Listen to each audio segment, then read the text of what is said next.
Assalamualaikum anak-anak. Bagaimana kabarnya hari ini? Alhamdulillah sehat ya. Oke, sebelum kita memulai pembelajaran hari ini, alangkah lebih baiknya kita berdoa terlebih dahulu. Silakan untuk KM dipimpin berdoa. Amin. Oke, sebelum Ibu masuk ke pembelajaran, Ibu mau absen terlebih dahulu. Hari ini yang tidak hadir siapa? Kenapa? Sakit. Oke.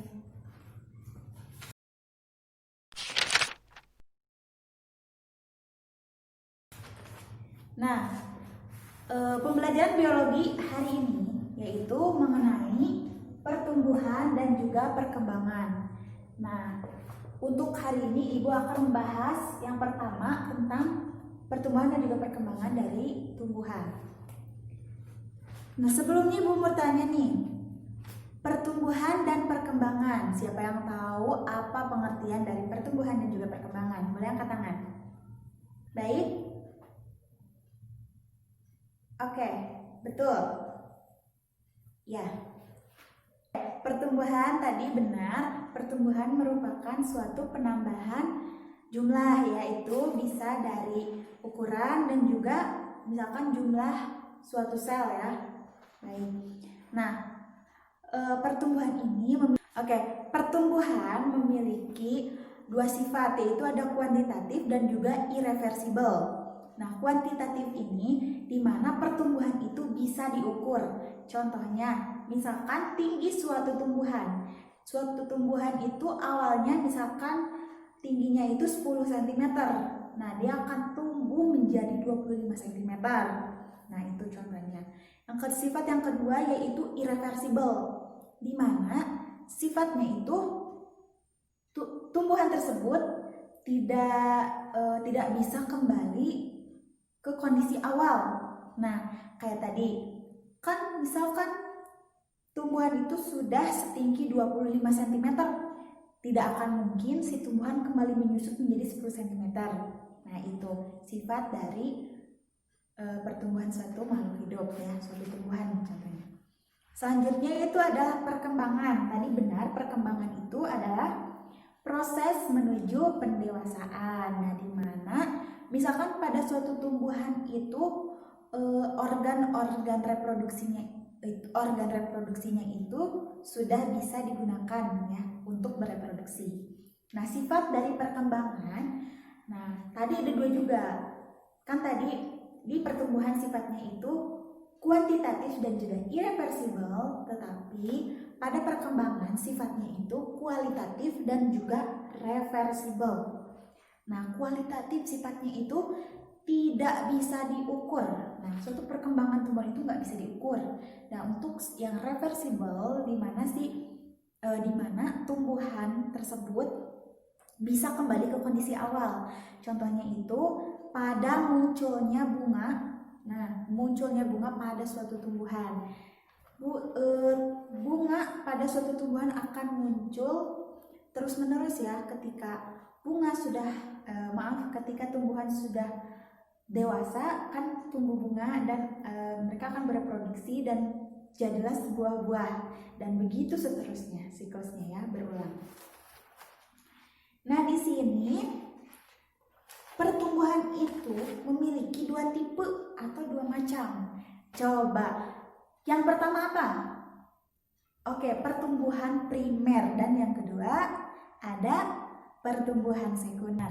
Pertumbuhan primer itu merupakan di mana pertumbuhan itu adalah pertambahan atau pertumbuhan batang dan juga akar.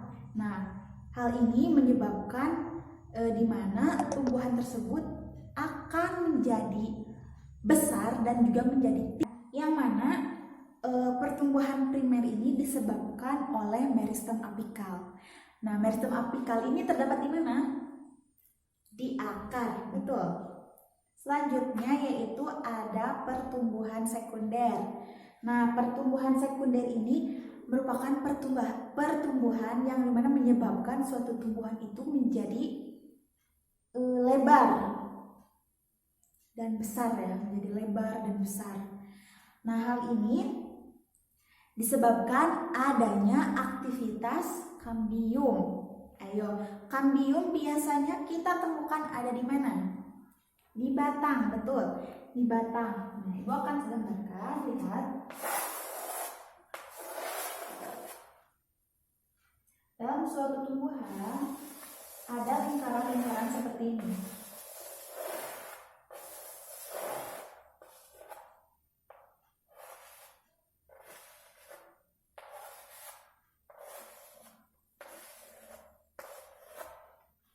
Nah, yang bulat-bulat ini yang disebut dengan kambium. Nah, kambium ini dia akan berperan yaitu dengan membelah menjadi flum sekunder dan juga silem sekunder. Nah, di mana hasil pembelahannya itu akan berubah menjadi sebuah lingkaran-lingkaran. Nah, lingkaran-lingkaran ini yang dimana kita kenal dengan istilah lingkaran tahun.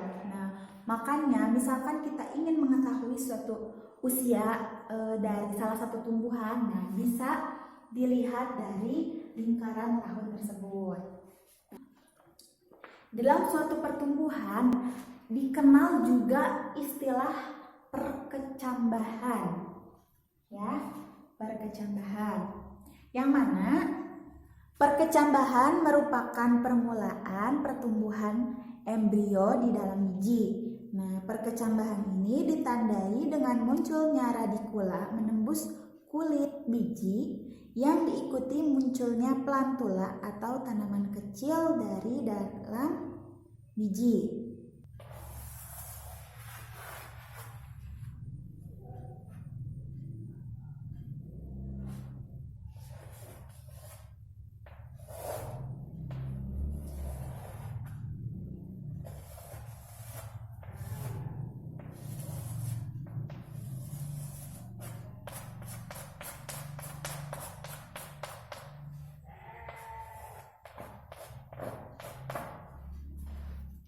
Oke, bagian-bagian dari biji ini disebut dengan radikula.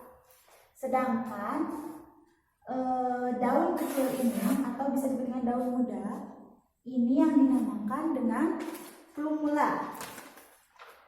Sedangkan untuk batangnya ini yang dinamakan dengan epikotil. Untuk batang yang di bawah ini yang dinamakan dengan hipokotil, dan sedangkan yang paling ujung ini disebut dengan radikula, atau nanti dia itu yang akan berubah menjadi akar. Nah, perkecambahan ini memiliki dua tipe, yang mana ada yang disebut dengan epigeal dan juga hipogeal.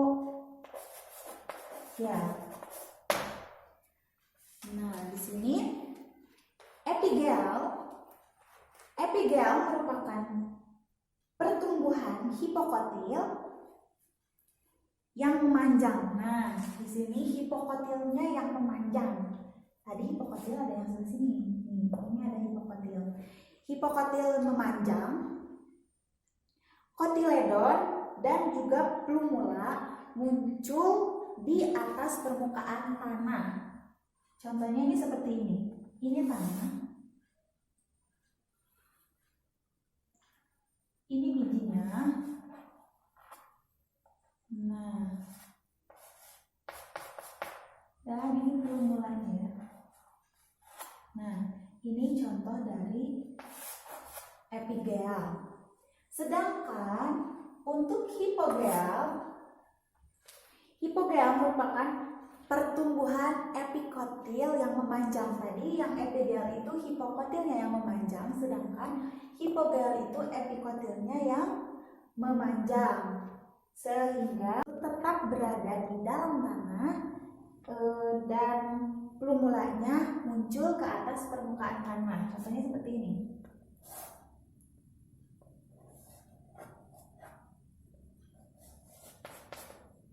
Ini plumulanya muncul ke atas tanah. Nah, seperti itu. Epigel ini contohnya terjadi pada tanaman apa? Benar, tanaman kacang hijau. Contohnya salah satunya. Sedangkan untuk hipogel biasanya terjadi pada apa? Nah, setelah barusan Ibu berikan paparan tentang apa itu pertumbuhan dan perkembangan dari tumbuhan, nih setiap kelompok Ibu minta untuk pergi sekarang ke pekarangan depan sekolah dan kalian catat juga identifikasi dari tumbuhan-tumbuhan yang ada di sana, manakah tumbuhan yang pertumbuhan dan juga perkembangannya itu terlihat baik. Nah, dan yang lain-lainnya ya, seperti ciri-cirinya dan juga sebagainya. Nah, dimohon untuk tertib ya. Ibu kasih waktu selama 5 menit. Nanti setelah itu kalian kembali lagi ke kelas. Silakan.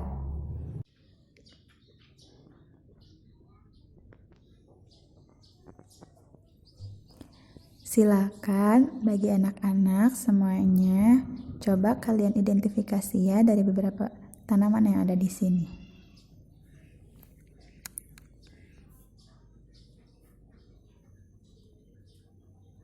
Nah, udah selesai ya.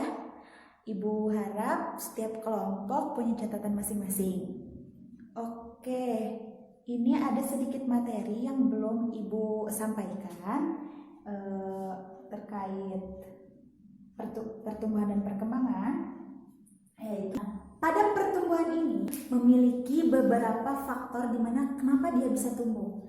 Faktornya itu antara lain ada faktor eksternal atau juga bisa disebut dengan faktor dari luar, dan juga faktor internal atau faktornya yang dari dalam. Nah, untuk faktor eksternal yaitu bisa mereka dapatkan atau bisa tumbuhan dapatkan itu dari nutrisi, sinar matahari, terus suhu tanah dan juga kelembapan. Nah, sedangkan untuk faktor internal, nah faktor internal ini ada dua, bisa didapat dari gen dan juga dari hormon. Yang mana hormon pada tumbuhan ini biasa kita kenal dengan istilah fitohormon.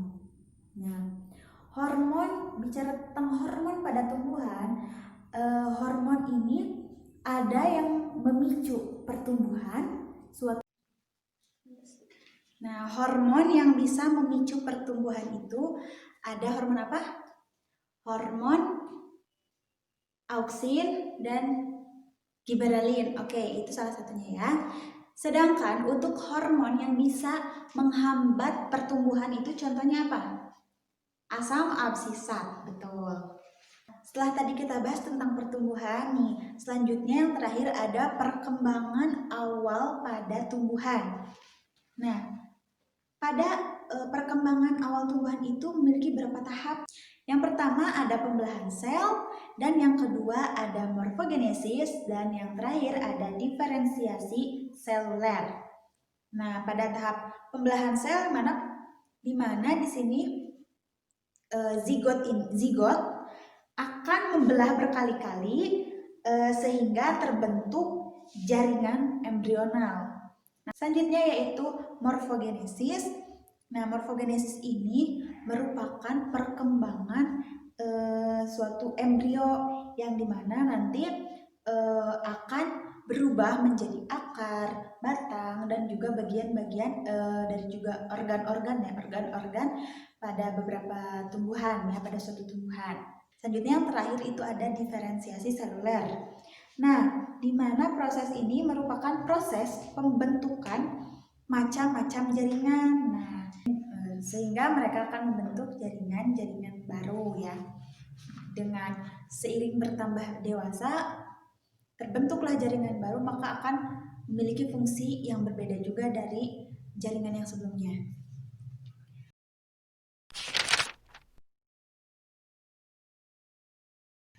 Untuk pembahasan dari pertumbuhan dan juga perkembangan tumbuhan, Ibu cukupkan sekian.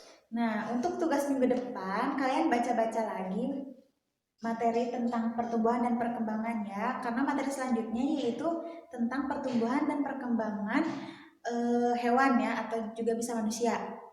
Nah, dan ada tugas kelompok juga nih. Tugasnya yaitu membuat rangkuman dari materi yang sudah Ibu jelaskan dan juga kalian buat tabel berupa hormon-hormon yang mempengaruhi suatu pertumbuhan tumbuhan. Oke, pembelajaran hari ini dicukupkan sekian. Tetap jaga kesehatan ya anak-anak. Semoga kita bisa ketemu lagi minggu depan. Billahi taufiq wal hidayah. Wassalamualaikum warahmatullahi wabarakatuh.